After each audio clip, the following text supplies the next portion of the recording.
Trolley विकास खंड में जो मंत्री सरगुजा के अमरजीत भगत जी, उनके निज सहायक भूपेंद्र यादव, उनके द्वारा जो 46 एकड़ ज़मीन उनके भाई के पिता के नाम पर जो सरकारी भूमि थी उसका पट्टा बनाया गया था और उसकी बाकायदा ऋण पुस्तिका जारी कर दी गई। उस पर धान बिक्री की गई और जब 102 ग्रामीण वहाँ जो उस गांव के थे, भटकों के, करदना के, उन लोगों ने इसकी शिकायत की तो ग्रामीणों को ही प्रशासन धमकाने लगा और उनके जो पुराने पट्टे थे जो 80s में जारी हुए थे उसको निरस्त करने की बात हुई।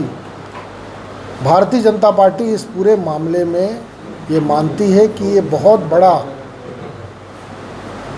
प्रशासनिक संरक्षण में, सरकार के संरक्षण में और सरकार के मंत्री के संरक्षण में एक बड़ा ज़मीन घोटाला है।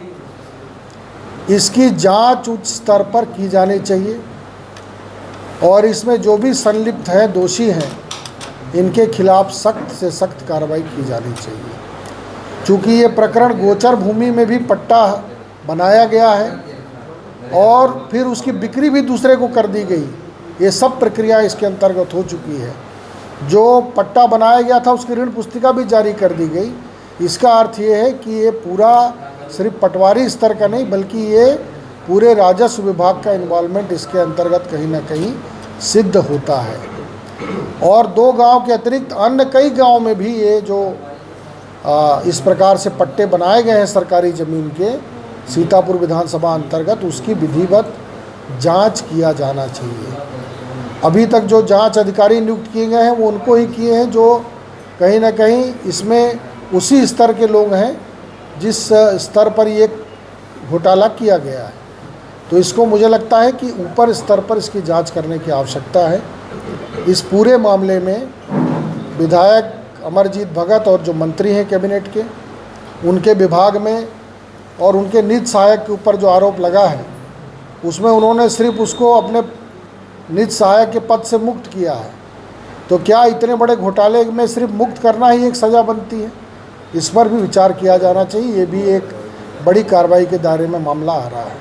कुल मिलाकर छत्तीसगढ़ में जो घोटाले की बयार चल रही है उसमें सरगुजा का सीतापुर विधानसभा का ये ज़मीन घोटाला भी उसके एक लिस्ट में जुड़ रहा है और मुझे लगता है कि इस पूरे मामले में राजस्व विभाग, जिला कलेक्टर ये संज्ञान लेकर तत्काल कार्रवाई करें और अन्यथा भारतीय जनता पार्टी 7 दिन के बाद इसमें मौन सहमति देने वाले उन अधिकारियों के विरुद्ध भी मोर्चा खोलेगी जो इस पर कोई कार्रवाई या सॉफ्ट कार्रवाई करके अपना काम ख़त्म करना चाहते हैं। ऐसे लोगों के खिलाफ भी मोर्चा खोला जाएगा।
लड़की के साथ भी नहीं